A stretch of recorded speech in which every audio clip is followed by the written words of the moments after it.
everybody. Good morning and welcome back to Reaper Pro Tips with a very, very teenage Kiki today. With me, your host, and disembodied hands, Quindy,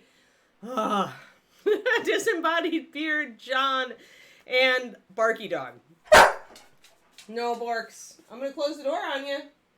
Nope. Bye. She is such a teenager today, guys. Oh my god. Like, serious teenager. Like, just standing by the door and barking. She doesn't have to actually go out. I let her out, and she's just like, okay, come play. And I'm like, no, that's not what time it is. You want to come up? All right, show them what a brat you are. What a brat. What a brat. What a brat. You gonna eat my camera? Yeah? Gonna eat the miniature? You cannot eat Ed. Oh, hi. Oh, hi. Oh, no. Ah, such a brat. Such a brat, you guys. Such a brat. Look at her. All she wants to do is PLAY. Nope. Okay, you're done. You're done. Exiled. Exiled. Yeah, exiled. Because that's the way it is today. That's the way it be. Holy crap. Oh. Yeah, she just wants to, yes, Cranston, you got it. She just wants to borrow the car to go to the mall. I really have to change my material. Hey, how do I turn off my filters? Haha. Well, Luca gets in the stream, obviously. But, Quindy, my chat filters are giving me a lot of asterisks. What, do you remember where that setting is real quick? If you don't, then I'll just leave it this way. Yeah. Kiki is just like, the triple dots at the top of chat. I don't see triple dots at the top of chat. But you know what? Maybe I'll just leave it for now. Chat filters. Oh, there we go. Ah, I see. There they are. It's actually at the bottom of my screen. Chat filters. No. No filters. No filters. If that wasn't a summoning for Luca, I don't know what was. Yeah, mod views are for different. It's okay. Oh wow, my Kiki has unknocked my. Come on, Kiki. We can't like let people see behind the magic curtain.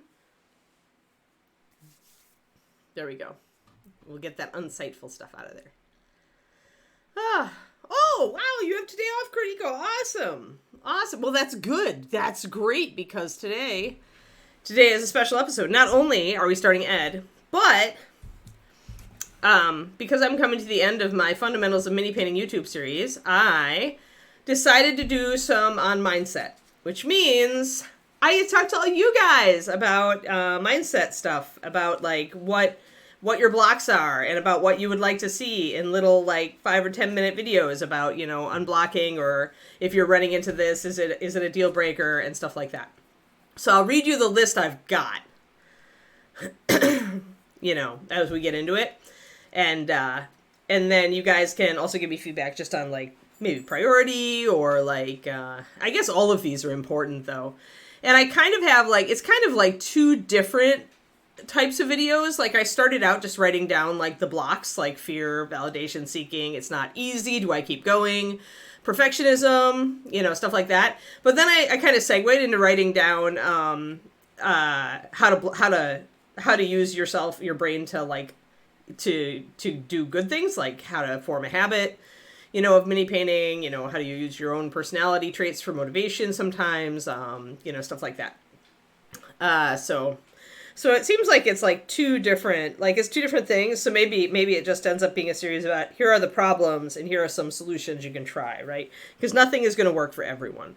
So the first thing we're going to do on Ed here while we're chatting about this is, as you can see, the primer, because he's got really deep places, the primer didn't, you see the shinies? The black primer didn't want to get back there, and I didn't want to douse the front of him in black primer. Oh, this is going to be bad. If this keeps going on, we close the door. This is what she's been today. This is what she's been like. So it's like, nope, bye, deal. She has a chew. She has all sorts of toys. I've taken her outside to make sure she didn't have diarrhea, and she just wanted to stand there and try to play. So all of this, she's done. Done. Yeah, she's just super brat this morning. Super brat. And I think last night, it may be because last night she really didn't want to come into the bedroom. And David and I were like, all right, well, we can leave her out in the main room if she wants to just sleep out there. So at 12:30, she wanted to come, midnight 30, she wanted to come in and jump on the bed. I had gotten up to use the restroom. So I put her in her crate. But I think the disruption of routine maybe is cycling over. And I'm like, I don't think I'm going to actually let her get away with it. I think I'm going to have to like essentially say, nope, you're going to bed every night.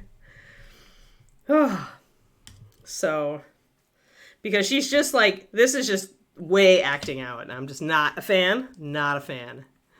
All right, so the first thing we're going to do is we're going to get some black. Doesn't really matter what black, but we're going to use black just because we zenith primed to be consistent. Tea and cake. Yeah. So should I also put tea and cake on the how to solve your mini painting, how to get through your mini painting blocks? Tea and cake, lots of it, lots of them. But yeah, Kiki just so bratty today. Even I'm tried because I'm just like, she's 15 months old, and so maybe the more freedom was a bad call. Maybe the answer is actually no. You're going to keep doing our routine. I think that might be the answer. Because a dog like Kiki, like, you depend on routine to get her to do the things.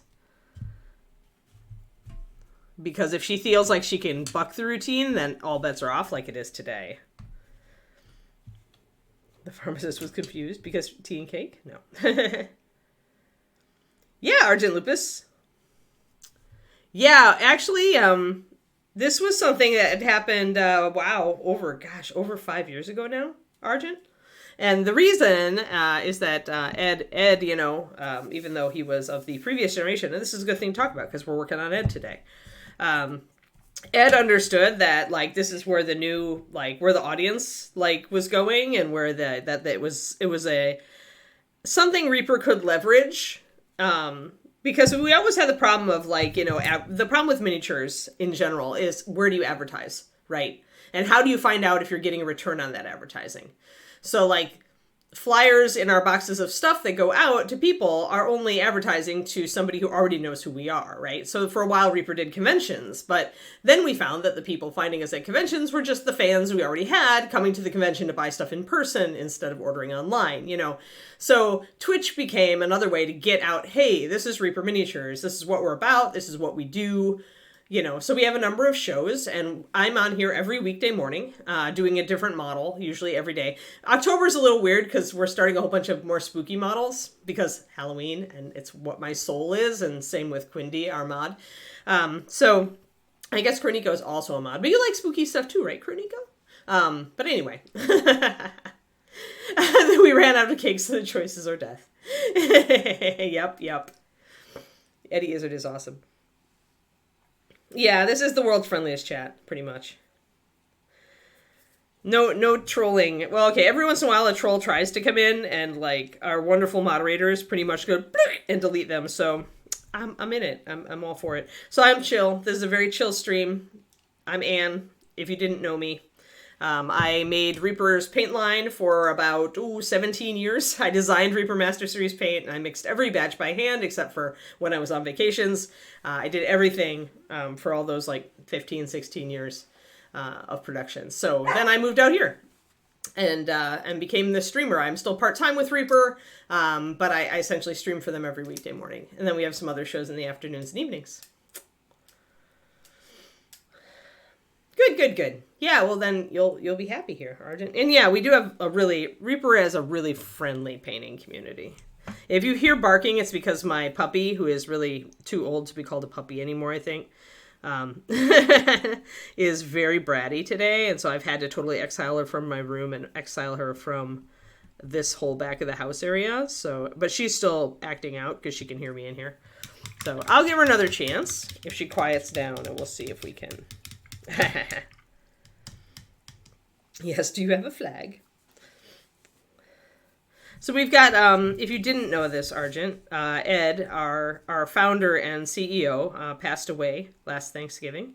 And Dark Sword Miniatures, Tom Meyer did a tribute, and when he turned it into Jim at Dark Sword, Jim's like, no, this has to be a Reaper Mini.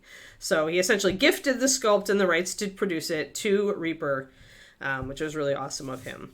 So it is one of our spooky minis. It is Necromancer Ed summoning skeletons. There's another skeleton that fits into the front of the base here.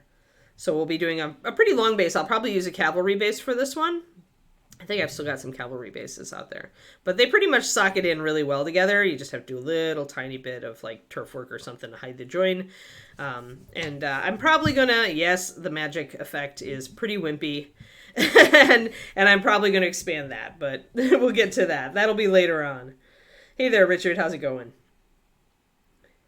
Your grandmother's on fire. Oh, okay. The permanent SKU is 4,000. Let me alter that. Sharpie. Always carry a Sharpie in your drawer, guys. Not in your drawers, your drawer.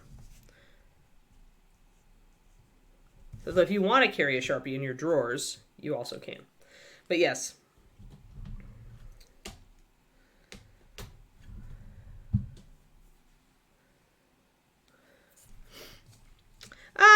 But our normal watchers would kind of get bored with it. Like, it would make more sense, Pendrake. I'm calling you Kiki now. No, first I was calling Quindy Kiki, and now it's Pendrake. I'm so sorry. Anyway, you're not a bratty adolescent puppy. But anyway, what would be a good thing to do if we did that sort of slideshow is just to pin it at the top of our YouTube, right? We're Reaper, this is what we do. That would be cool. We're all Kiki sometimes. Yeah, Puppa. Puppa is her nickname. I can't say it too many times or she's going to start barking again. It's like Beetlejuice. You summon it if you say it too many times. So I'm actually going to mix up my pure white too, just in case I need to do some touch-ups. Bork. Yes, exactly. Yeah. You know that only the people I'm like most familiar and friendly with on the stream get called Kiki. So, oh dear. Everybody wants to be called Papa now. So I'm just going to do a 4-to-1 on this white. And since we're going to be filling in the parts of my primer that didn't quite get to the back part, now she's probably barking at rats. I don't want to have to crate her. I've never had to crate her during the stream. But if I have to, I have to. She's just, I don't know what is with her, but she's just pushing the boundaries today big time. I get the feeling a lot of crate time is on her table today. War Shadow. I'm going to open my door again and see if she can be a good girl. No, ma'am. Oh, it's crate time, folks. 1 second. We're going to try you in here. And I'm going to get your bully stick. But then you better be good.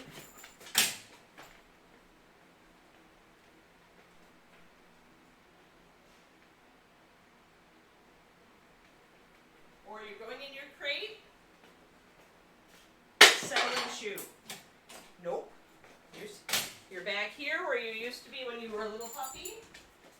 You are doored off. Settle and chew. This is my last ditch, guys. I've closed her in here in the back hallway like I used to when she was younger. So I can keep an eye on her. I essentially opened the door and she had her paws up on the counter trying to reach the treats. So then she was done. She was done. So she will either settle in here and be a good girl. Can you be a good girl? Good girl. Yeah, let's keep it chill, okay? Let's just keep it chill and settle and chew our bully stick. Yeah, good girl. Settle and chew. And if she can't do it, then she's done.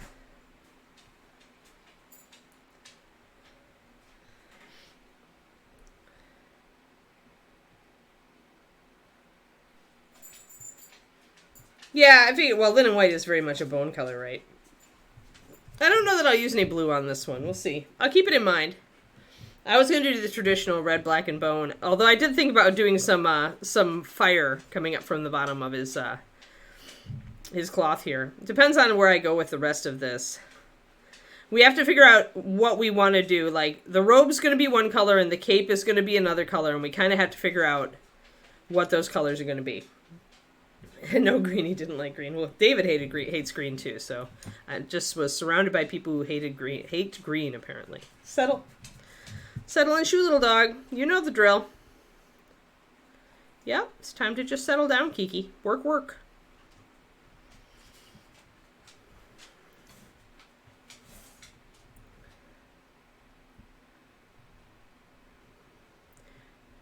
Like, last night I was tempted to, like, let her sleep out in the main room because it makes it all easier when CJ, our dog sitter, watches her for the week, right? If she's used to sleeping out in the main room, settle. Yeah, she's just being a real brat. Like, I don't want to put her in her crate, but if I have to put her in her crate, I will. The crate is really, like, I try not to make it a punishment, but if she's really being bad, then I have to secure her somehow. I can't just let her run rampant over everything. All right, we're gonna, some of these deep areas just didn't get primer, so I'm just gonna, and you can use black paint for this. I'm not using black primer. And the reason is that because these are deeply recessed areas, you really aren't gonna ever handle them, so you don't need primer. You don't need to prime these.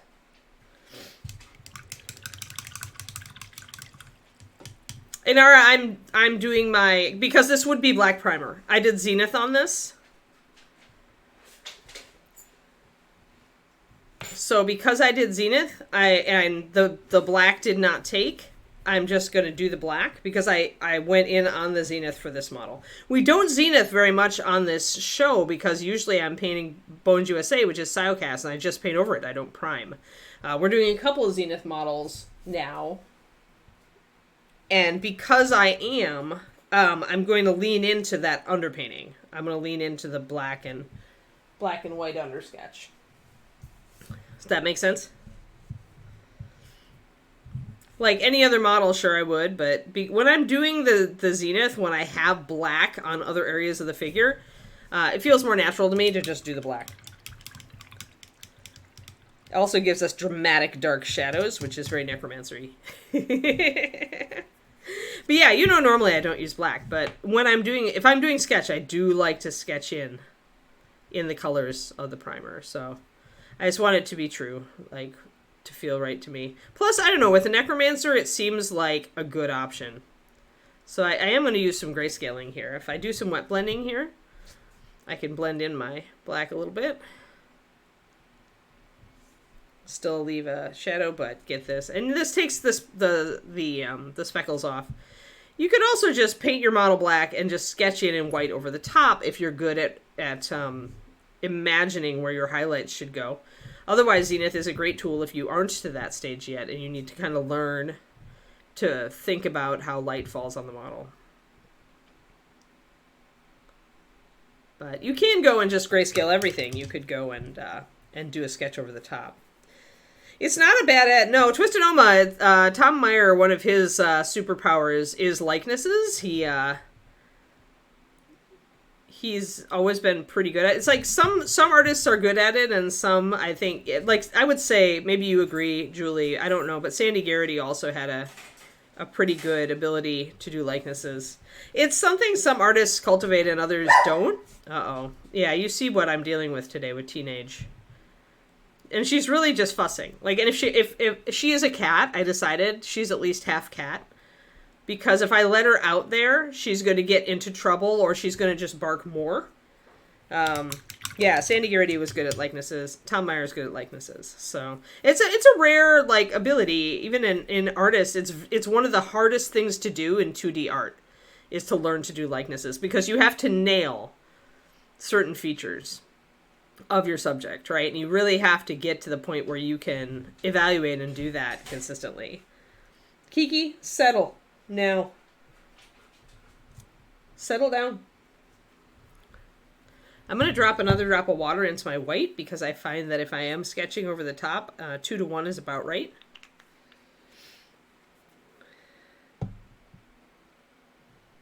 Oh, okay. Yeah, there's, look out, Dogfather. I assume that they already diagnosed it, but canine influenza is also like running around. Bridget actually just had one of her dogs get diagnosed. He started coughing, and the first thought is kennel cough, but it turned out that he had canine influenza and it developed into pneumonia. So just so you know, probably not trying to panic you or anything, but be aware it's out there. I don't know. Maybe your dogs are vaccinated. I think there's is there a canine influenza virus shot? I don't know that it's any better than a flu shot, but no idea. See how we got here?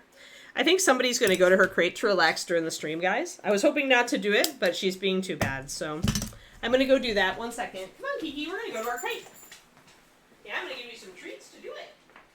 Yes, I am. Let's get you some treats to go to your crate. You bet. You bet. Oh, yeah. Treats. I'm going to get you a chew. A brand new chew. Give you a no eye. I'm going to leave you your bowl in what probably means. Sorry, but you are in a little work, and that means you have to go in.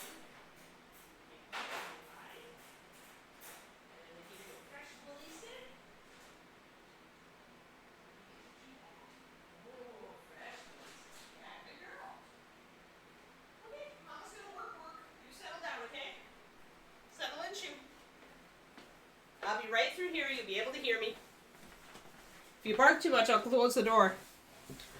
Oh, boy.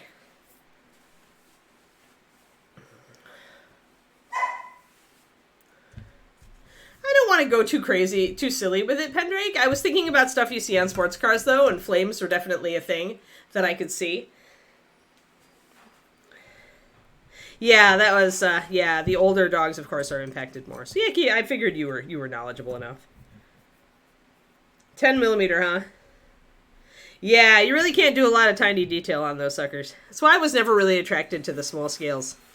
Except, one thing you can do, if you can find fantasy small scale stuff, guys, is you can use those to create mirror, like bas relief, like sculpting behind, like as a backdrop.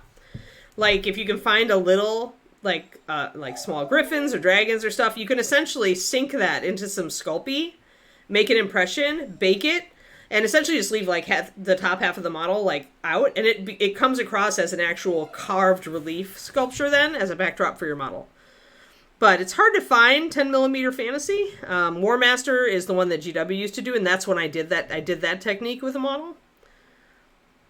It made for a very cool backdrop. And then you just paint it like stonework.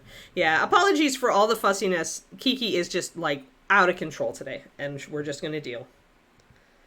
Yeah, you have to make it right at the scale. Julie makes an excellent point, is like you kind of have to go caricature because you have to accentuate the features, right, Julie? Because it's so small. Just like we have to accentuate our paint jobs, we also have to accentuate the features. Yeah, I thought up from the bottom. I usually like to do flames at the bottom and just a little bit of wispy flame so you can pull. What I'm kind of thinking, originally I was going to go red with the robe and black with the mantle, but I think honestly with Reaper being, mostly it's bone and black with the red as an accent, maybe we need to do the cloth in black with flames coming up from the bottom and the cloak in red. What do you guys think about that?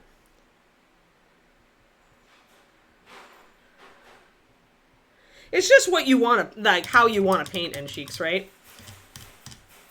It's like it's like what attracts you to painting. Like, if you really like a lot of people find painting the small scales very rewarding because, as you said, you can paint them quickly and you can rank them up and they look great on the table with just a little bit of extra attention, right? So you get that it's really a good fulfillment, completion kind of feeling that you can get from them. If you really enjoy doing the tiny details like I do, then you start graduating up. You want to do the bigger scales, right? Because you can't do textures or anything like that at the tiny scale. So it's just different types of what you get out of painting. All right. Yeah, it's for doing tiny proper battles, right? You want a good... yeah, it's a snake head.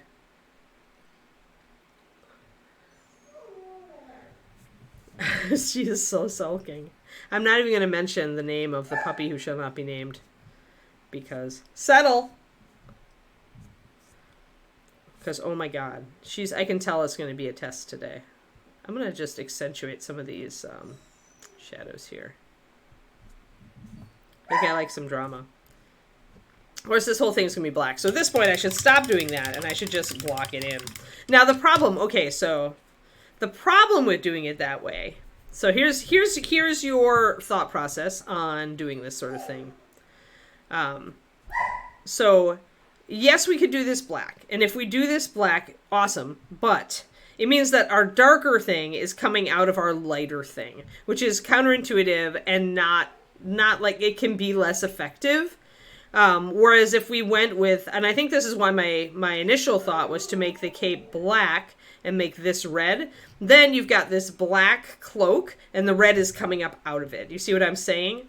So it essentially pulls the model into the forefront better than the black would. Settle down. Black flames are not in my wheelhouse, Crowley. I think they just tend to look like tentacles at that point. Like they just, it's, black fire isn't really paintable. I've talked about this. God, I talked about this on a stream long time ago. Black fire works in 2D art. Sometimes, but not really. Like, you've got to make, like, you've got to make, like, the heart of it blue, right? And you've got to make the flame tongues. I'm going to close this. Be quiet and settle. You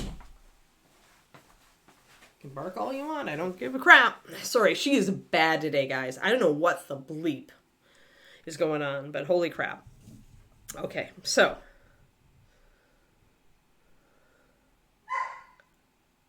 Yeah, so I really don't like black flames. I feel like they never really worked for me. I've never seen them executed.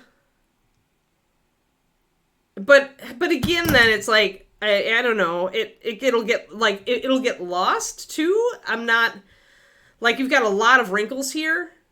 So, okay, here's the deal. Let me see if I can explain this way. We have a lot of wrinkles in texture here. If we cannot make an extremely clear shape when we're going counterintuitive with a shape, like a flame being black instead of orange, yellow, red, whatever. If you can't really make a clear shape, people are going to get confused about what exactly you're painting down here. Yeah, so, right. Lack of readability. Thanks. I was like, wait, there's so many reasons why no.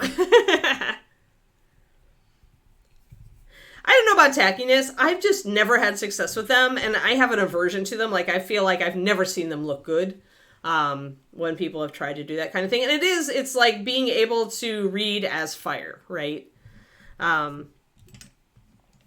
So yeah, I'm conflicted. Like, part of me does want to do this cloth black, but at the same time, if I do it black, I'm going to lose a lot of this detail. And because my shadows are so dark, it's really going to fall into them. So I'm thinking I'm going to do a reversal, guys. I think I've got to go with black for the cloak because I want Ed to stand out. I want him to really come forward. And to do that, I feel like I need this black backdrop. Now, if I was creating a backdrop for this piece, then I might be able to run with the black up front. I might be able to create a backdrop that would make everything stand out the way I want it to. But yeah, I mean, I could totally on the bottom of this. And it would be a good place for it because there's nothing much else here. I thought about doing the Reaper skull here, but the problem, and this is a problem I have generally with Tom's cloth sometimes, is it's very wrinkly, so it does not encourage freehand. It's not, he doesn't always sculpt it this way. But it would be hard to do a Reaper skull here. I might be able to.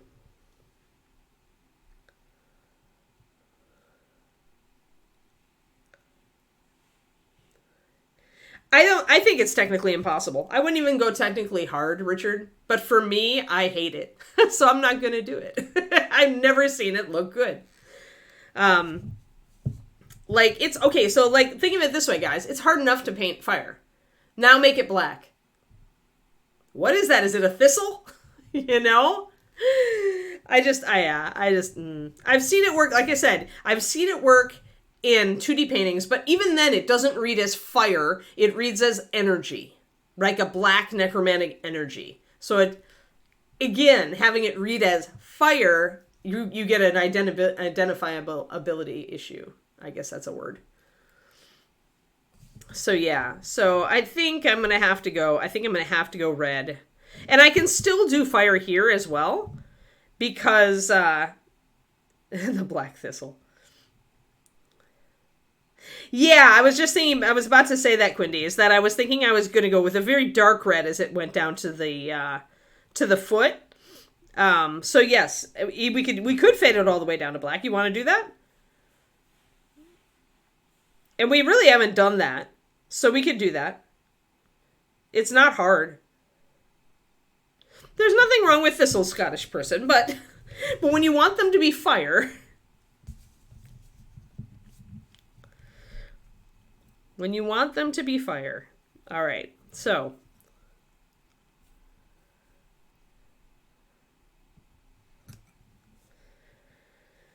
all right. So yeah, let's do that. Let us do that. All right, so I'm going to block in the back here, all in black. Under the arm, all of it. It's just going to go black. Maybe we'll go with a slightly different black as we get out into the light. Maybe we'll go more black indigo or something. I tend to like to highlight my blacks with blue, so we could bring that royal blue bit in there, in that way. Ed always did like to get... to go really saturated on stuff, like our advertisements and stuff and our box art. So punching up the black with a really vibrant blue highlight would work.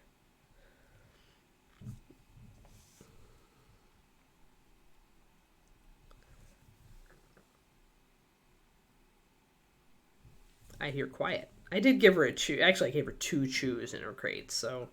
2 chews, and she's got her food bowl in there if she wants to totally rip off the rubber bottom of it. That's probably what she'll do. None of, like, all of my dogs managed to chew that rubber rim off the bottom of their food bowl in, like, record time. Except for Kiki. Which means it's probably time for that to end. Alright, so, yeah, let's just do that. Block it in... I could leave some white. I'll probably come back in and sketch a bit with white before I put the blue down. It depends on how bright we want it to go.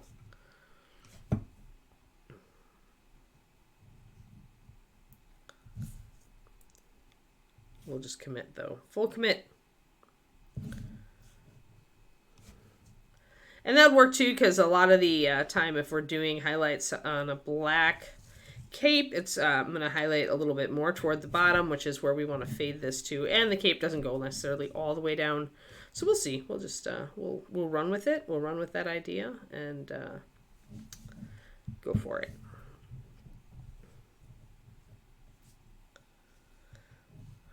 No, I just let them, if they chew the rubber rim off of the food bowl, I just give them the food bowl. It just slides around then. It's just the way it is. If you wreck your toy, then you have a broken toy. This is a lesson. You don't have mommy fix your toy.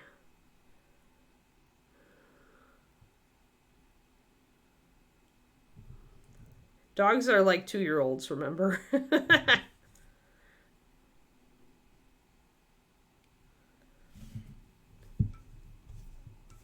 But yeah, hopefully she calms down after this morning. I really feel like it's because her routine was disrupted last night. I feel like Kiki is really dependent on routine to be a decent dog. Like, that's kind of what I set her up as from the beginning, because I could see she had so much energy.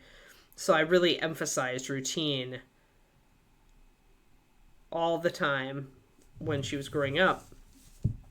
And then until last night. Last night we violated the routine, and today I have a total crazy animal on my hands. So it could just be correlation and not causation, but I don't know that I want to test it, you know? Yeah, they all do. Dogs, many, or not all of them. I guess Leo didn't. We are really, like, picture perfect dog, Shiloh. Leo never went through anything like that. He was just a very easy dog. Very chill, very easy. But many dogs go through that. I just forgot everything that you ever taught me, and now I'm going to pretend to total regress to 8 weeks old. And what happens then is you have to, like, come back down hard on the fundamentals, right? So yeah, I'm going to have to explain to David that perhaps the routine is important.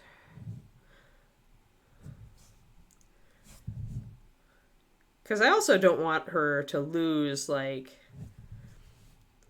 how good she is, right? Normally she can be trusted in the house when we, like, leave. She doesn't have to be confined or anything.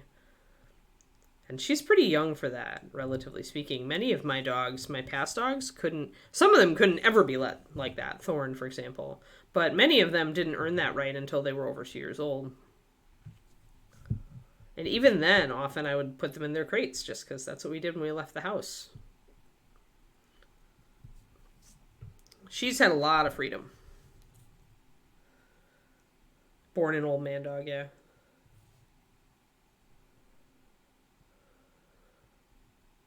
That's why I guess SC breaks your toys instead, right? Yeah, exactly. Then you have to fix them because they're yours. Then it's infinite fun.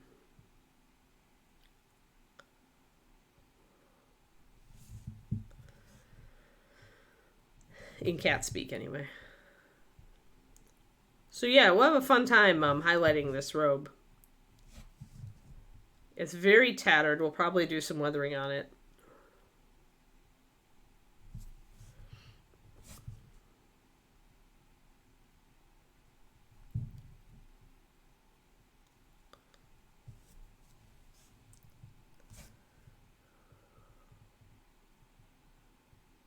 May have to dig out my linen white to highlight the bones for Ed.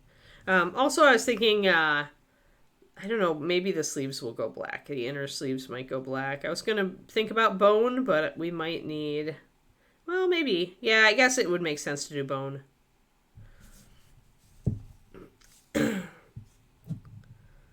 We want to use all the colors on the piece that we're going to be using on skeletons too. All right. This is persnickety. There's a whole lot of torn cloth down here. It's hard to get a brush in. Just stuff some black in there. Do the best you can. But yeah, this is a very tattered cloth. So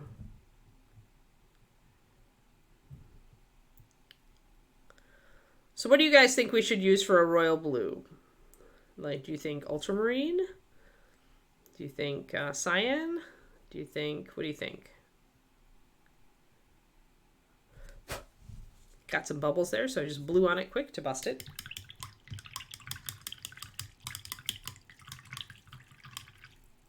Yeah, for sure, Carly. Yep. Yeah, well, David was looking up. He's like, oh, dogs are like 2-year-olds. They have the vocabulary of a 2-year-old. I'm like, yeah, the mindset also sometimes. Cyan lately for a royal. I'll have to look for... I have ultramarine shadow, so we could do that. That is a very deep royal blue. So we can rock that. I'm going to try it as a highlight on the black here, since that was what we were talking about with Ed's favorite colors. It's funny that he didn't like green, and neither does David. What is this thing against green that some of these people have? I don't get it. It's one of my favorite colors.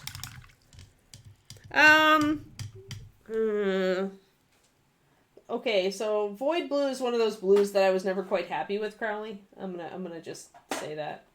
The reason being that the coverage isn't there. These are very similar. You can see it.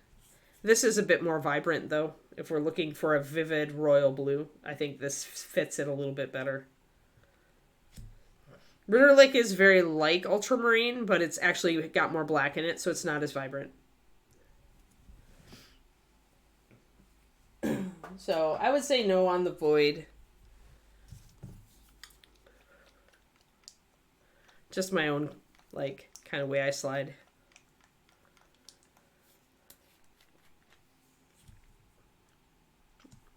I feel like ultramarine is more like what we're looking for. I do need to pop a hole in that. It is cloggy because we haven't used ultramarine shadow for a while. But yeah, I always felt like I had a certain target with Void, and it makes a great glaze. But don't ever put it down and try to layer it up, because it's so transparent. you will fight and never win. Not really. Not if you're trying to get smooth blending. Textures is the way to go if you're doing if you're using void blue.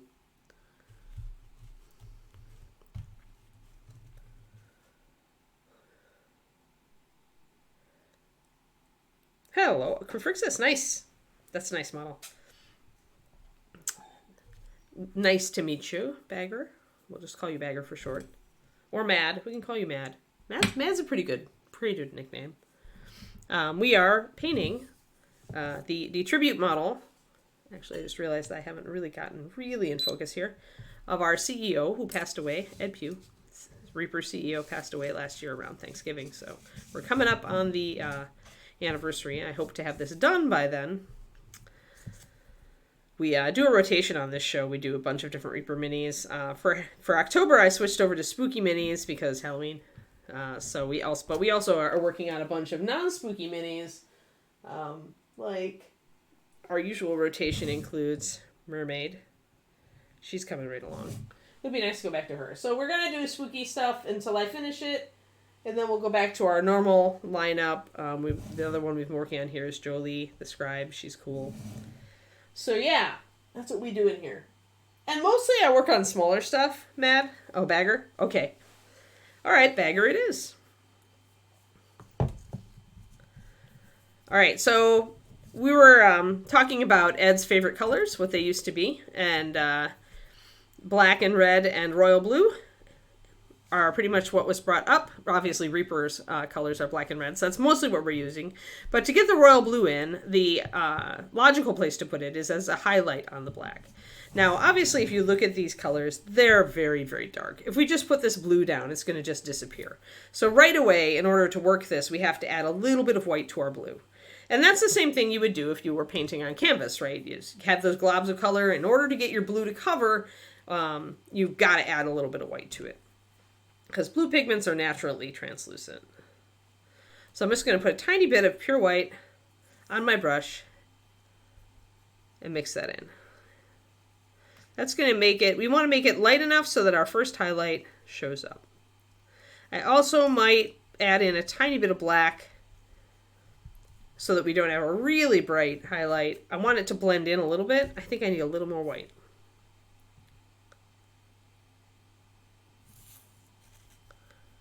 There.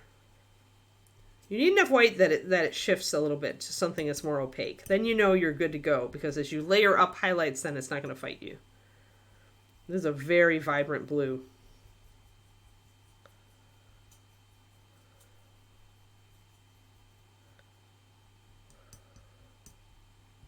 Oh yeah, cool. So you like painting big stuff, or you paint for gaming, Bagger?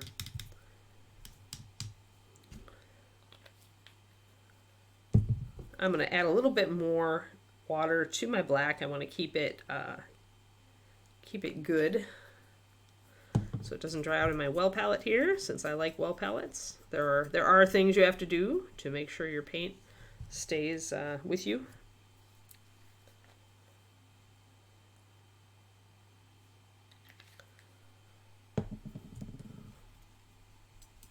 But I don't need to worry about keeping it as opaque or thick, since I've done my base coat on this cape. So now I'm just going to use it for mixing and such. Okay, like painting big stuff. Me too. Me too. Although I'm not painting lately I've been doing more little stuff, but we're working on the owlbear from Adventure Cats on my Saturday stream. Been doing kind of a peacocky color fade for its tail and feathers. All right, so I am going to add a little black in here. This is a really, really royal blue. I want to take it down just a little bit. So a little bit of black in there will dull it out just a tiny bit. And if I've dulled it too much, then I can always add a little bit more ultramarine. But I don't want it to be super cartoony. I just want to get this blue in there.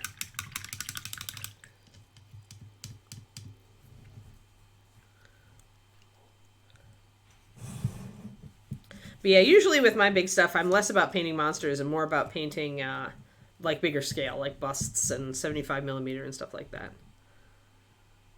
I think David is going to buy me that zombie werewolf, but the vampire werewolf guys that we looked at Hera Models. But he warned me that it might have to be a anniversary present instead. Anniversary present instead of a Christmas present, because since it's limited edition, he had to order it now. Apparently, he also got me something else, which I told him makes me feel like bad because I have no idea what to get him. He hasn't given me a lot of hints lately. And he has been running out and buying a lot of stuff that he wants because this is the way that he is. All right, so you can see where the blue is coming out here. Nice. Yeah, the Hill Giants are cool. So instead I told him that I've been making chocolate chip cookies lately, as you all know. I told him that, see, he always complains. David always, let's preface this. So David always complains, not because of my cookies, because he loves my cookies, but he complains that I don't, like, just make a few at a time because he loves them when they're fresh out of the oven. And more than anything, he would love to just have some cookie dough in the fridge that he could, like, bring out and put in the oven. I pointed out that you can't really keep the cookie dough in the fridge for, like, a long time. You have to use it. But I told him that for our anniversary then, my present to him will be that I will make or put aside part of my next batch of cookie dough, and he can just make his own cookies throughout the week of our anniversary. He can make fresh cookies every night. The problem slayer, and you all know a man like this, I'm sure. You all know, and I find that guys do it more than women. But that's just in general. I'm sure there are plenty of women who do this also. If he wants something Slayer, he goes and he gets it. He doesn't mention it to me. He just gets it. It's a rare day. Like sometimes he will mention, oh, this is a cool model. Right? And then I'll be like, ding. And then I'll remember it and I'll buy it for him for Christmas or whatever. But yeah, you freeze it. And that's what I'm probably going to do, Kurtiko. I'm going to give him a little blob that'll be just a couple of cookies to make for the first, like, day, and then I'll freeze the rest and I'll cut it into lumps that are about the right size. But yeah, freezing cookie dough is absolutely, you can do it for a couple months, I think. Yeah, exactly. Getting the printer up and running is a present. That's kind of what I feel. Like, all my presents for David are less physical stuff and more service stuff, which is fine. I'm cool with that. I like doing nice things for him.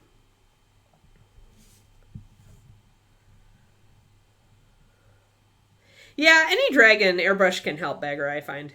I agree. And yeah, you don't have to stick to what Reaper, says the color is. Most, I think we've got Bob and Julie. We've got Julie Guthrie and Bob Rodolphe here in the chat, or we did earlier.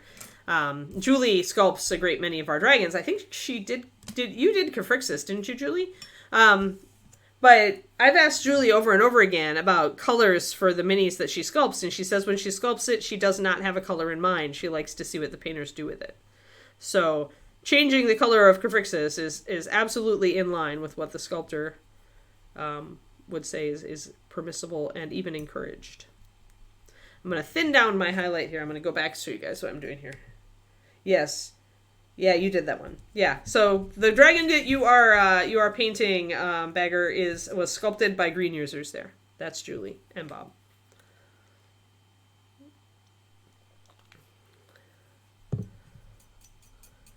But yeah, I agree dragons can be any color. Sometimes I enjoy painting a really iconic looking dragon, the color it's intended to be, that said. But just as often, I'd like to paint them in a totally different color, so. The rainbow Caphryxis. So I made another highlight just by adding white here. I'm going to just try to bring up a little bit up here and see if I like this. I'm kind of focusing here on the upper part of the shoulder to see how this is going to look. Now remember, when you're painting black, you've got to keep a lot of the surface black. If I go too heavy with these highlights, the cloth will start to look dark blue.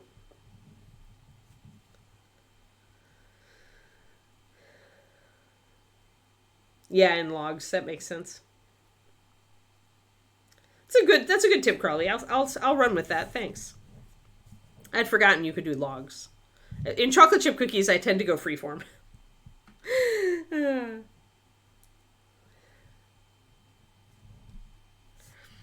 All right, but luckily I have my black still here. So if I go too far and I feel like I need to get my black shadows back in here, I can take my black and do it.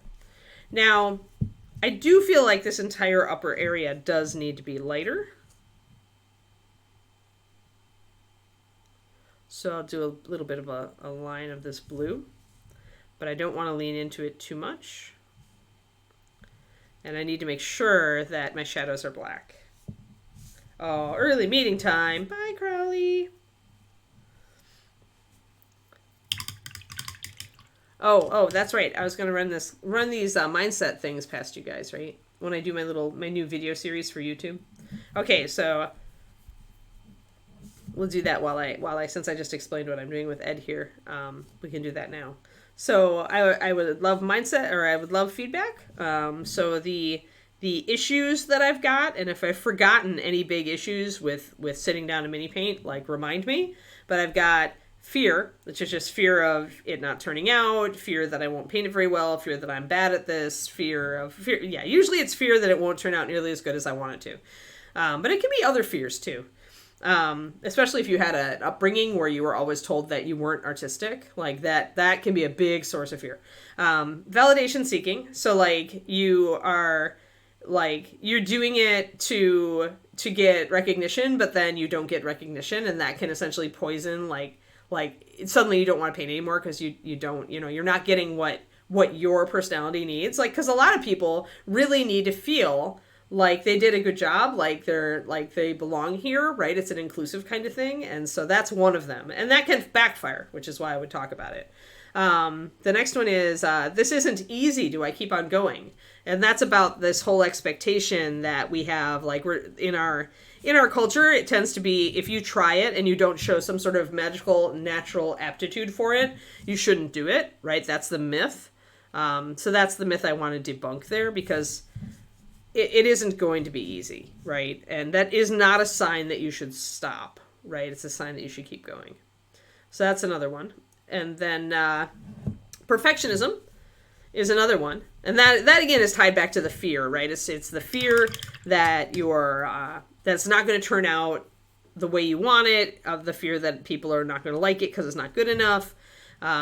It can be tied to you being stuck on one model for months or even years because it isn't good enough. It isn't the way you think it needs to be, and so you just won't let it go.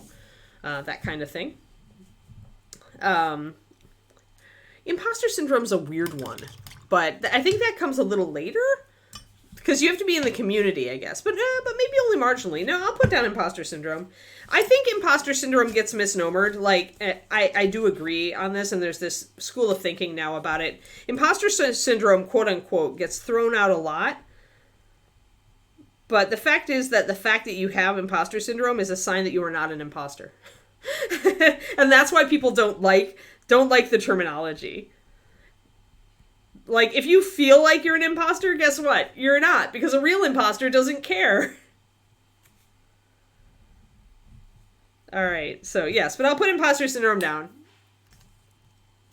Because it tends to be more of that social thing again, right? The validation, the wanting to belong, that kind of thing. The fear that you really aren't very good at this, the fear that you're going to fail. It's a fear thing, right? I find imposter syndrome is wrapped up in a lot of these other ones, but we'll put it down anyway because a lot of people do suffer from it. Then we've got the inner critic. Your inner critic is so freaking harsh that you just can't. Like, it stops you at some point, usually halfway through the mini, and it tells you how terrible it is, and that it's never going to get better. And usually this is right at the point where you're in the ugly phase of the mini, and you just can't believe how bad it looks. And that's when the perfectionist, or when the inner critic tends to strike. Yes, overthinking is definitely on this list, War Shadow, but that also tends to happen a little bit later in your miniatures development. But yes, I hadn't added it to this, but it can be another stalling tactic. Like, a lot of these things are stalling tactics. Because we always have a lot of fear around stuff that matters to us, right? And when we really get into miniature painting and we really love it, it tends to matter a lot, right? And then that's where the perfectionism, the overthinking, the imposter, that's where those pop up. Cats never get imposter syndrome, right? Every one of them thinks that they are the best cat ever. Yes, real imposter. Exactly, Pendrake. Actual imposters. Then I've got resistance. Resistance is that feeling you get, kind of the pushback. It feels like pushback. It feels like actual resistance in you to sitting down to paint. Even though you could have spent the whole day planning to do it, looking forward to it, right? You could have felt frustrated in previous days that you were not painting. And yet, when you go to sit down to paint, suddenly everything else in the world seems more important. That's what resistance is. And that is a really subtle, subconscious kind of fear. It's hard to fight. Every creative person on the planet feels that resistance, by the way. Like, I have yet to meet someone who did not feel resistance to sitting down to do their creative work unless they had done a crap ton of other work to get past it, like habit forming, stuff like that. And that's the last one. So then we added overthinking and imposter syndrome. Can you guys think of any other things that like really pop up? If my terminology is bothering you, Pendrake, then we can substitute actual imposter for having the feeling of being an imposter.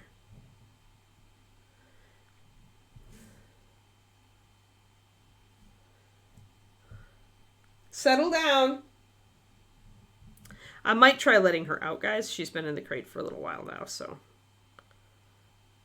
I will let her out and see if she is calmed down enough to be a good beast. All right? So let's set Ed there. Y'all can think about if there's any other mindset issues that could cause you not to paint or to have problems with your painting. And I'll be letting the Keeks out, and I'll be right back. Good girl, Kiki. Good girl. Here, I'm going to lift your stuff out here. We're still probably going to exile you. But you were a good girl for a while. You can come out. Hi, would you like to come out? Good girl. Hi. Yeah, that's my dog.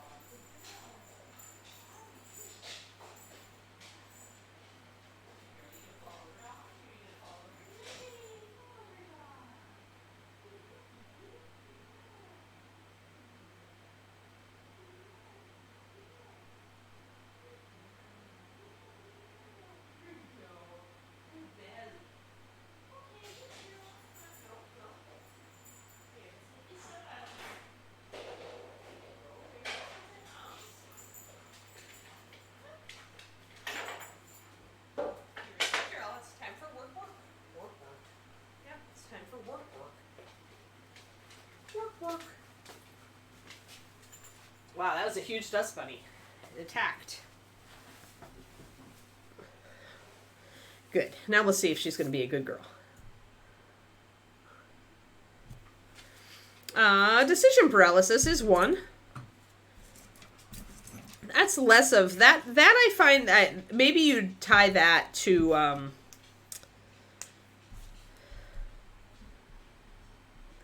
actually decision paralysis is fair. But what paralysis, what that really is, probably, Gibson, is a thing we call certainty seeking.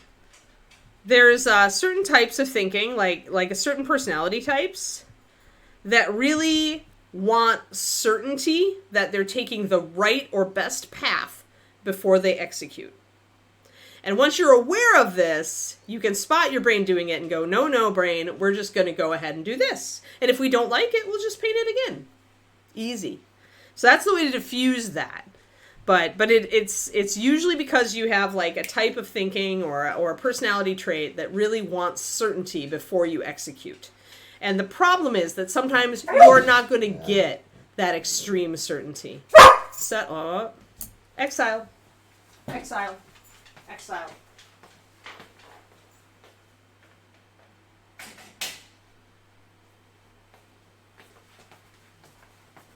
Work. For those who just tuned in, very, very bratty today. Bratty on a level I haven't seen for months. Yeah. So anyway, certainty seeking is really good to talk about because it's a really insidious thing that you don't always realize you're doing.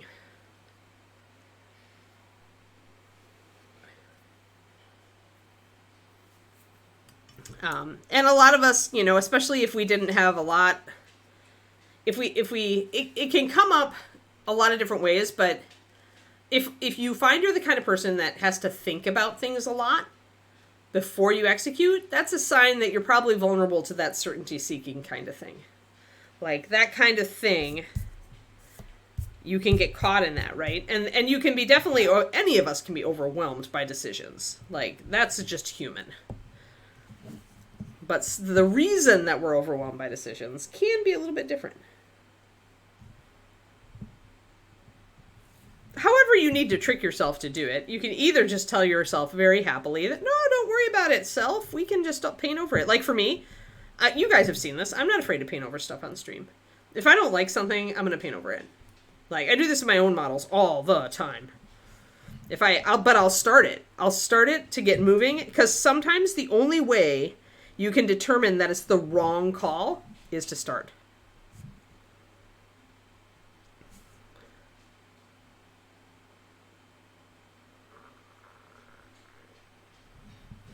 So we're just doing a little bit of highlight there on the edge. Hey, Modifius, thank you for the raid. Hi, I'm Anne. I work for Reaper Miniatures, obviously. My puppy is being really bratty today, so please ignore her. 1 second.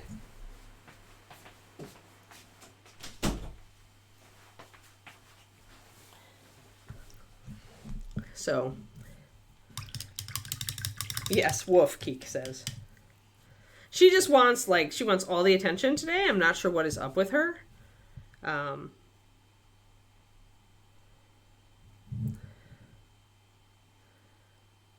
But she is being brattier than she's been since she was 6 months old today. Having one of those days. Regression. But anyway, I'm Anne. I work for Reaper. I've worked for Reaper for over 20 years. Not doing this. I was originally at their headquarters. I created the Master Series paint line. And now I do, since I moved across the country and got married, I stream for them. Every weekday morning, unless something weird has come up.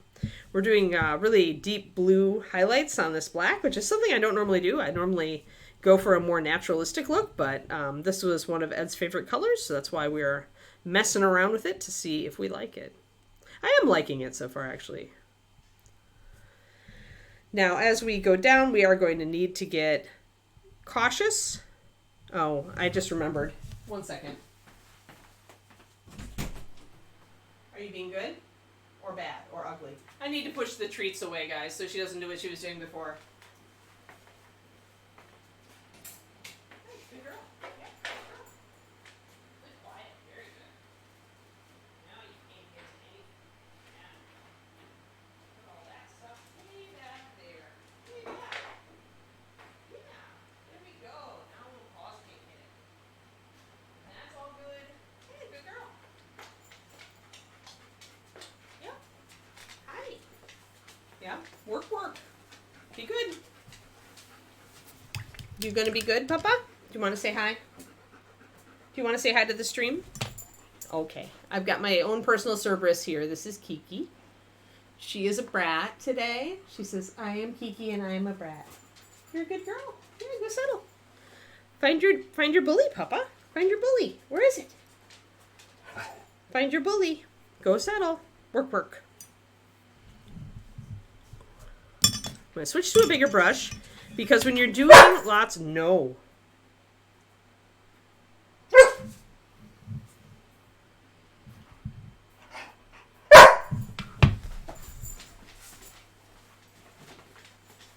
One sec.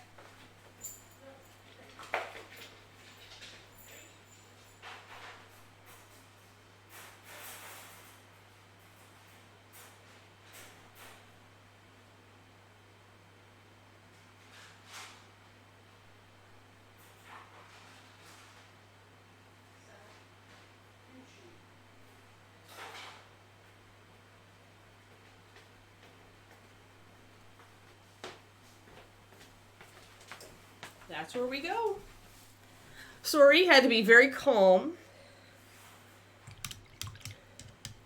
Yeah, she really wants to be closed, and yeah, the Corgi's taking notes.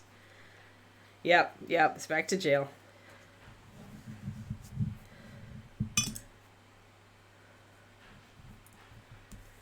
She's in there, she's got to chew. She can settle down. If she starts to bark again in her crate, then I will close the door. This is just the way it's got to be. Like, I am perfectly capable of being a stone cold bitch, pardon my language, when a dog starts to be a total jerk. It's just like, guess what? That's not the way we do things in this house. No? Now we're going to close the door. Settle. Work. She knows. She knows what she's supposed to be doing. She's just deciding to push it today. She's just going to find out that she can get my attention, but my attention is going to essentially put her in her crate, and she's going to have to just deal. I'm going to text David after this and tell him that we're not disrupting the routine again. Like, she's going to bed tonight. She's going into her crate like she normally would. Into her pen in the bedroom. It's bigger than a crate, so I can't really call it a crate. So, alright, so you're getting highlights down here, highlights up here. There's going to be very little blue through here. I'm going to do just a little bit here and there. Sometimes the problem with this very stringy cloth with these really tiny folds is that it really just looks like line highlights. Like, you can't do a lot with it. So you've got to just kind of minimize how much you do in all these little tiny folds. And I got to make sure I keep the black in. As I bring the highlights up, my blue will actually recede a little because I'll be mixing lighter blues. But right now I'm just trying to figure out, okay, where's my light?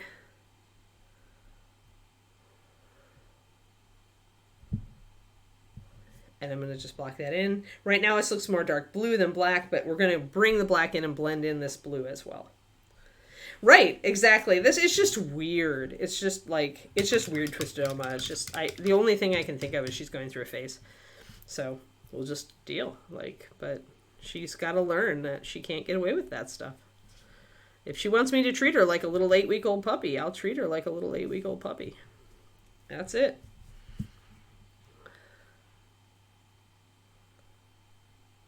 She's not going to die in her crate. She's just going to be unhappy.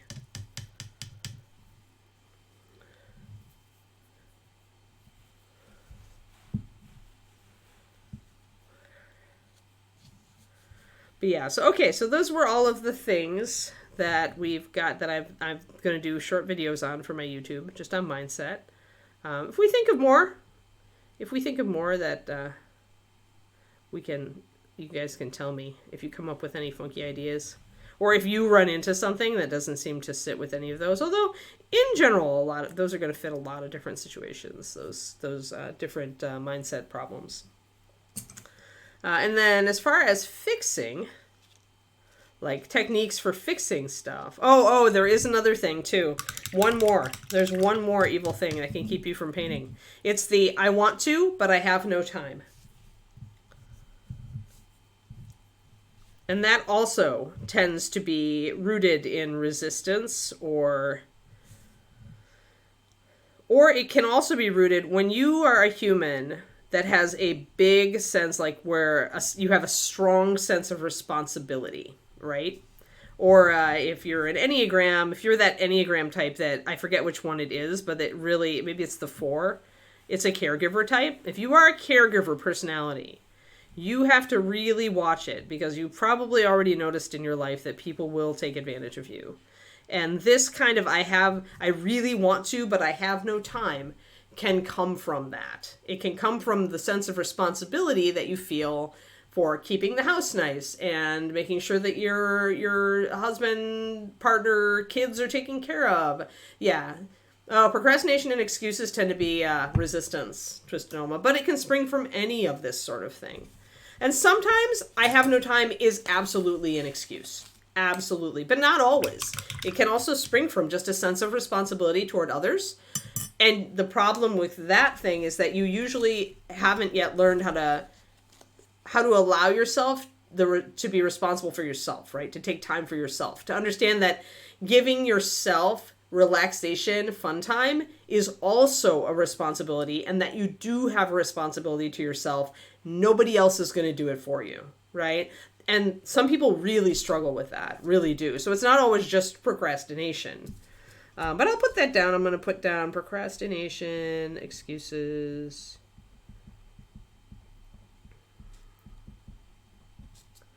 But they're usually always rooted in one of those more simple things. The fear, or that it's not easy, or it's the perfectionism, the inner critic, all that kind of thing. So I might not be here for Reaper Lands, your chaos won't be my problem. Nice. Nice.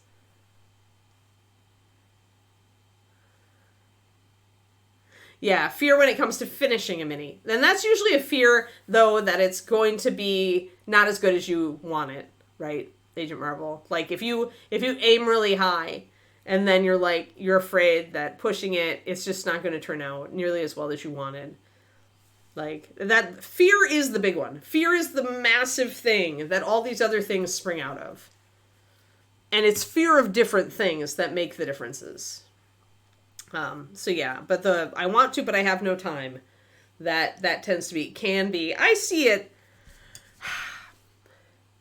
a lot in people who are afraid to take care of themselves, who want to take care of everybody else.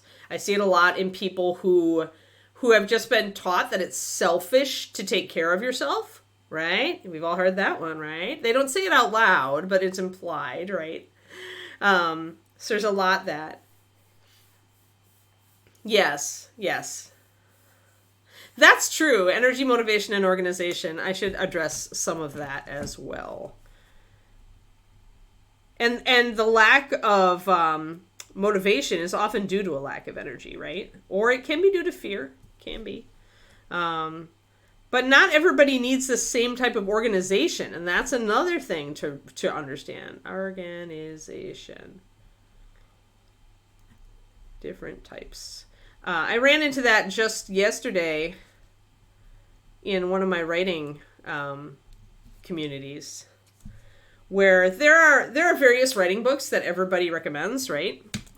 But each of those writers is writing from their specific, like, what worked for them, right? And it doesn't work for everyone. And so it was about organizational systems. And it's because of the different ways our brains work and the different things that motivate us. So, but yeah. But national shortage of, that'll remind me. But a lot of times our lack of energy is because we're like putting all of our energy into other things that don't give us energy back, right? My favorite writing coach, Becca Syme, she calls these energy pennies. You can also use the spoons analogy. But essentially there are things in this life that will give you energy pennies. And then there are all the things that we need to do that take them away. John will be so confused.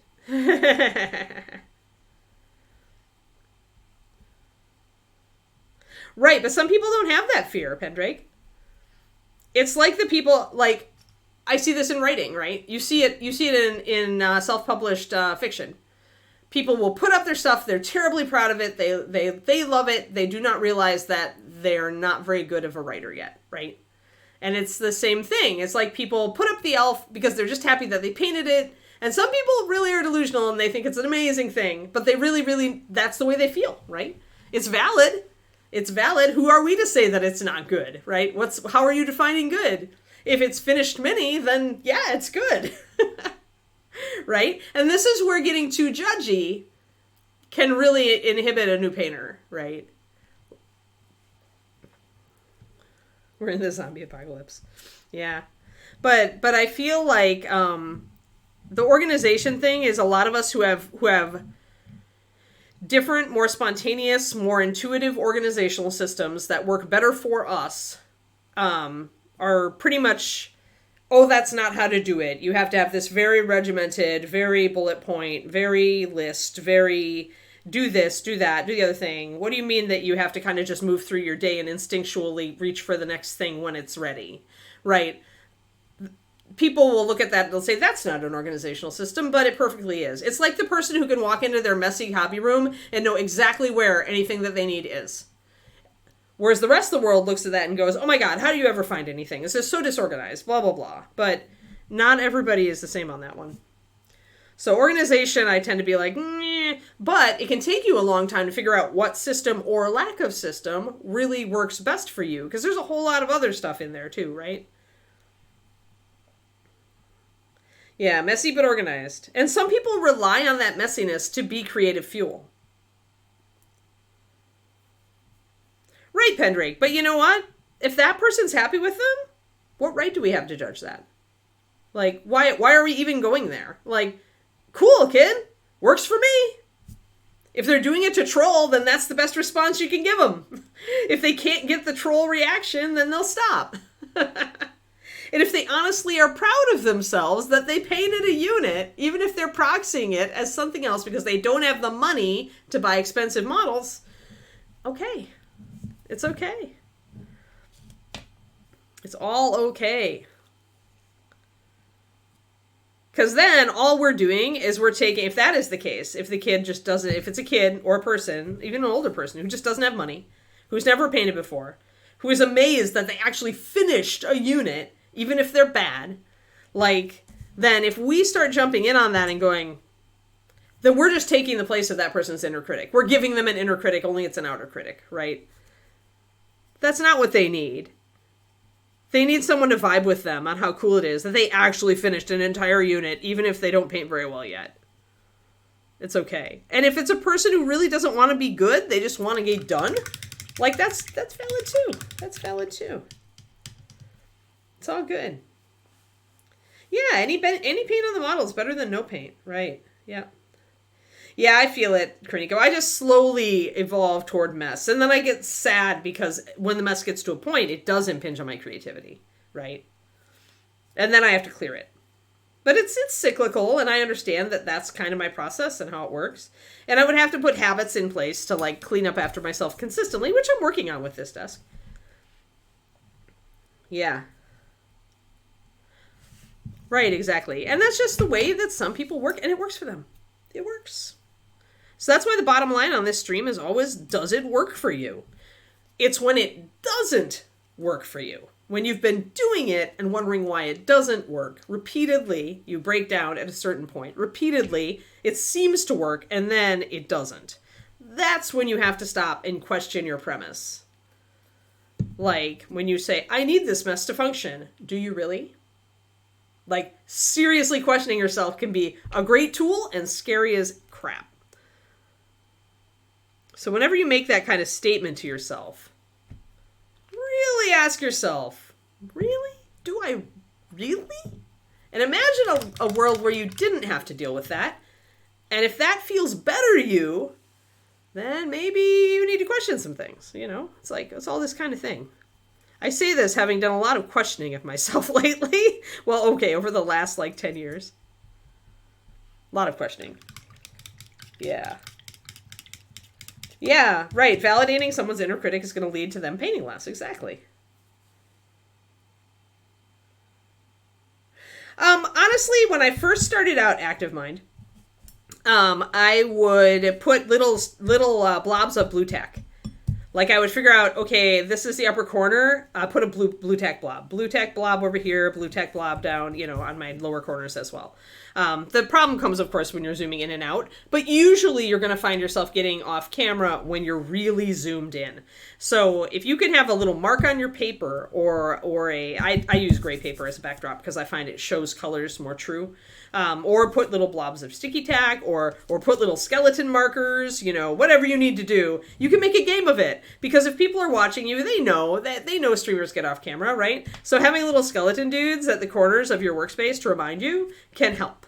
I find the sticky tack is nice because it is sticky. If my hand hits it, I know I'm drifting, that sort of thing.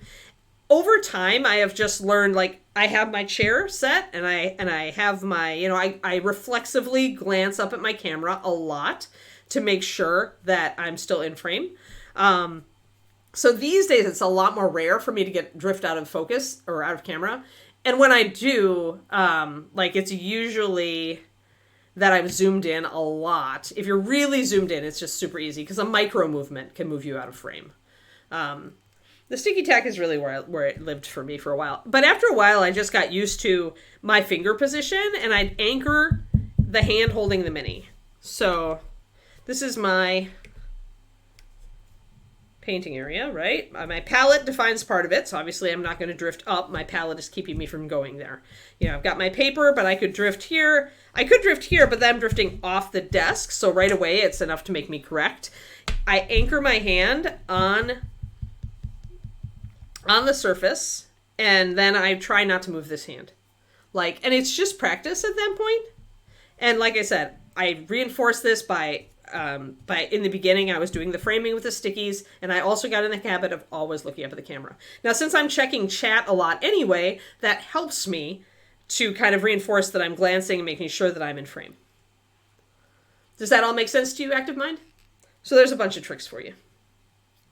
But really anchoring, once I got the sticky tack in there to kind of remind me, then my hands started staying a lot more consistent. Then I just practiced, this is my hand, this is where it's going to stay, don't move it. And then, you know, that helped a lot. And so even when I'm turning the model, I'm just not moving this hand much at all. But yeah, like I said, if you're getting really, really close like this, even a tiny little movement, this is like a ½ inch, right? And it makes a huge impact. So you definitely, oh, that's really, really strong. So you see how strong that is? That means I need to thin it more. And I want some of you guys to look at this, people who've been trying to get better. When I say this isn't thin enough, look at how thin this is. So those of you who struggle with your highlights because they always look blocky or like chalky or something, look at how thin this is. And yet it's not thin enough. It's not thin enough because it's got pure white in it. So I need to thin it even more. And this is where a lot of people break down and where they find it hard to highlight, is that they don't realize that it really needs to be thinned immensely if you're going to get a smoother blend, right? Especially when I'm going from here to here, right? That's insane. I probably need to do a transition layer, right? So yeah.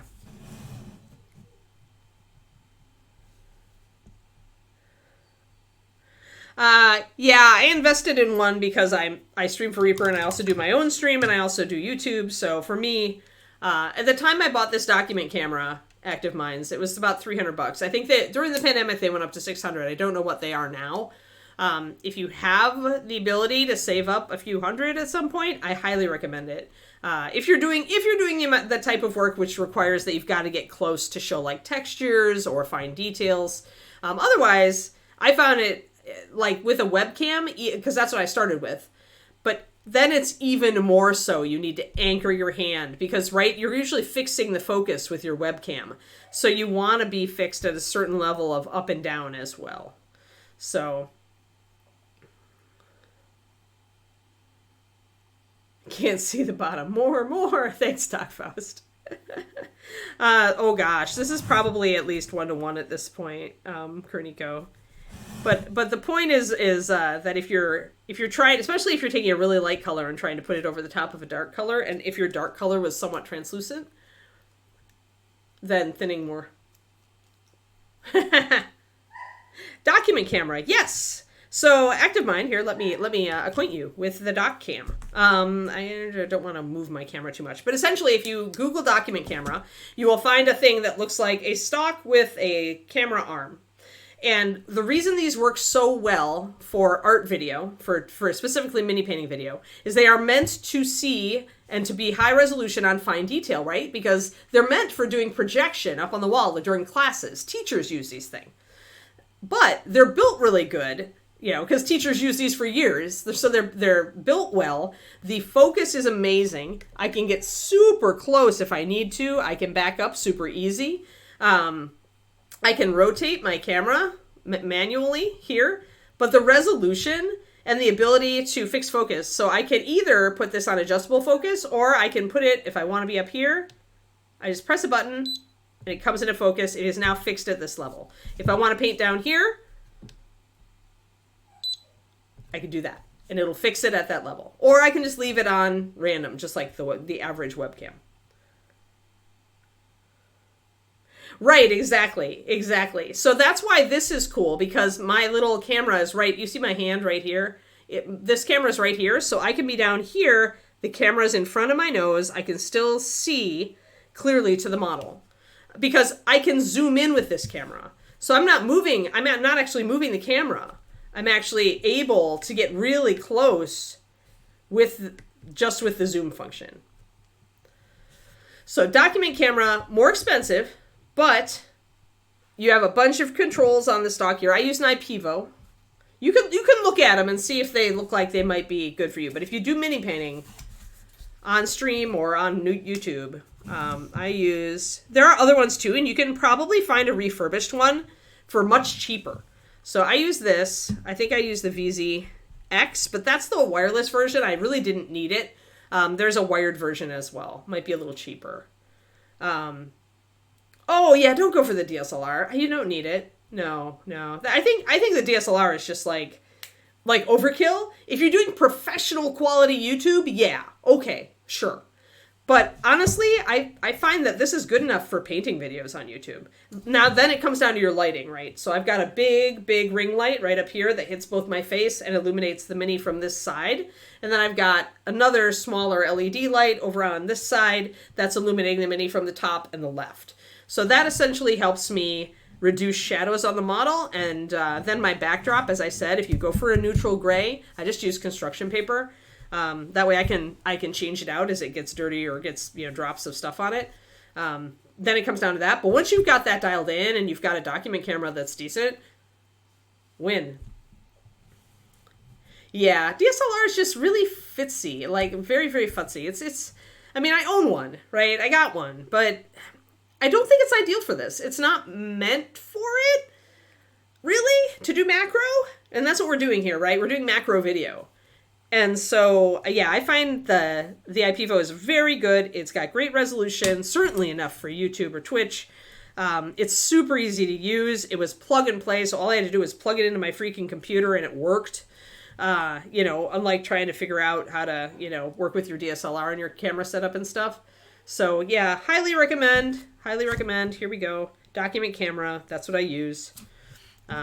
And once this one dies, I'm getting another one. Hell, I've thought about buying another one just for when this one does die so I can immediately replace it. So once I thin my color that much, I don't see quite as much brush stroke going on. And what little brush stroke I do see, I can easily pick up my previous color and blend in. Oh, somebody is whining so bad in the other room, guys. So bad.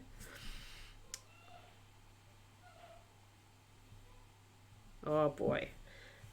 Yeah, see, I got off frame there, but then I corrected really quick to get back because I glanced up at my screen. So yeah, it's the endless fight to stay in frame, but just do what you can and understand that the more you do it and the more techniques you get to like anchor your hand, always double check yourself, use sticky tack when you're starting out to frame your area. The more you do that, the better you get at it. The more you do it, the better you get. Yeah, well, it is time to actually end the stream, so yeah, and the IPEVO focuses much faster, and it's easier to get it to focus on the thing. Yeah, it is time. It's a little bit after, and I've got to go and take Little Miss, Dingo Face for a walk. She knows, she's fussing. Sorry that she was such a pain today, guys. Thank you for working on my mindsets of mini painting stuff with me. Oh, I forgot to tell you the fixes. So the fix videos, the things that can help, are using social motivation. So getting a buddy or getting an online Zoom meeting where everybody paints together, or getting a forum or a Facebook or whatever that lets you utilize, the motivation of others to help you. The Reaper Challenge, the Reaper Painting Challenge, Reaper Challenge League is one of these types of things. It can socially motivate you to get more done, to finish things, to paint, to have fun, to do that. So yeah, and then the other ones is using habits actually specifically setting up habits for yourself. This can be a habit of cleaning your desk after every paint session, so that when you come back to your desk, it's all nice and open and clean and you feel great and you feel like, wow, I can paint here. You know, it can be something like sitting down always at the same time of day. It could be like, I have a habit of sitting down to watch TV every night. I'm going to bring my paint stuff out on a tray, and I'm going to essentially train myself to start the TV and then paint, right? Maybe I watch a show that doesn't take as much watching that I can just listen to, that kind of thing. So we're talking about that. And then leaning into your own personality for motivational things, like the responsibility thing, learning to see me time as a responsibility to yourself, so that you trigger that innate sense of responsibility toward yourself and like keeping yourself in good order. Understanding that you can't help others until you put your oxygen mask on first is that kind of thing. So different personality traits leading to, and there are all sorts of different personality traits, so you can lean into any number. Obviously, I can just run across a bunch of them, that kind of thing. But yeah. Yeah,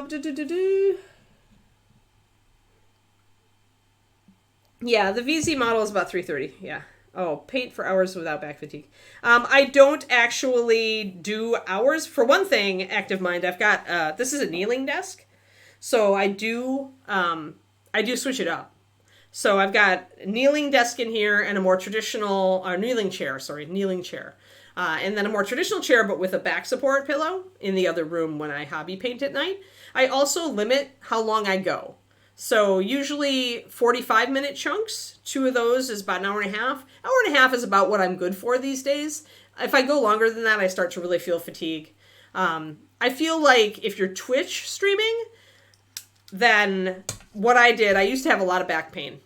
People on here will tell you, I used to have to take breaks midway through the stream to stretch in order to keep going. I started yoga. It's going to sound really silly, but it worked. 10 minutes of yoga every morning and just stretching exercises and like a plank. Like just that was enough to strengthen my core that I don't have to take breaks during streams anymore. I don't even take a break after stream. Like I don't have to stretch after stream. I stretch in the morning, I stretch at night, and I'm good. So yoga saves your back because it builds up your core muscles. Your back hurts because your core is weak. Most of us gamers, we sit around a lot. You know, I'm a reader and a writer and a painter and a knitter. None of those things involve building up core strength. So, honest to God, it saved me. Like I said, the stream peeps can tell you, I used to have to take a lot of breaks. I used to come in and my back was tweaky and painful. And I was like, I don't know how long I can go today. Some days I'd only make it 45 minutes before I had to end the stream.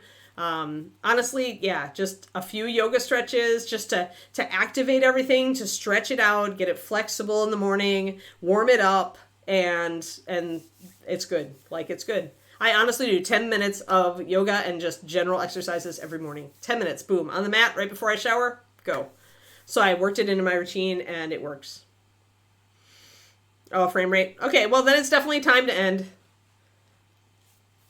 I'm not seeing any messages on my end, so maybe that's a Twitch. Are we back? Are we back enough for me to say bye-bye?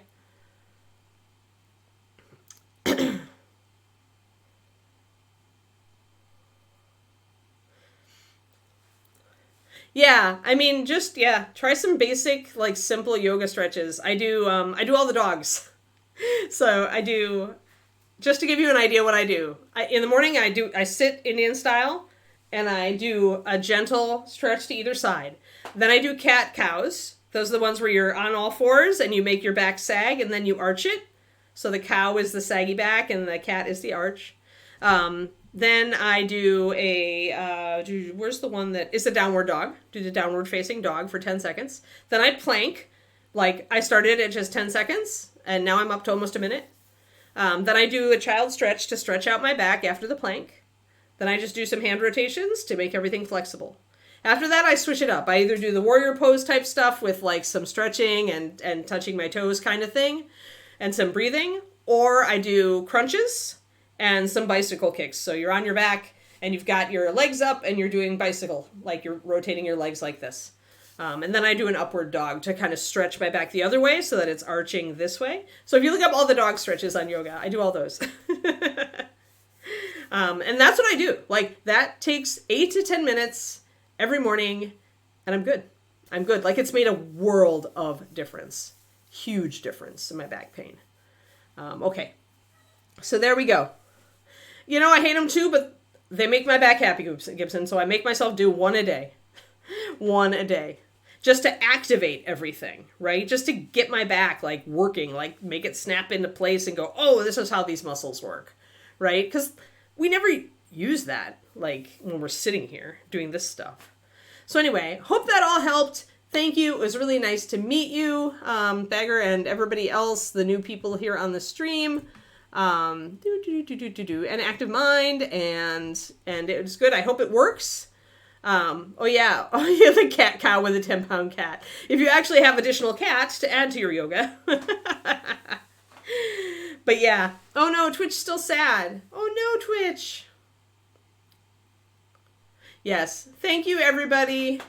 I'm just going to end it. Twitch wants me to end it. Twitch says end it. I am going to do a swatch quick for this. So I remember what colors we were using on Ed. Yes. Thanks for the stream, everybody. Thanks for coming and hanging out with me for the stream. I'm just going to do a quick swatch so I remember what colors I'm using on Ed. And then it's time to go walk the dingo. Yeah, have a good weekend. Oh, I am doing my own stream tomorrow, guys, if you're still here.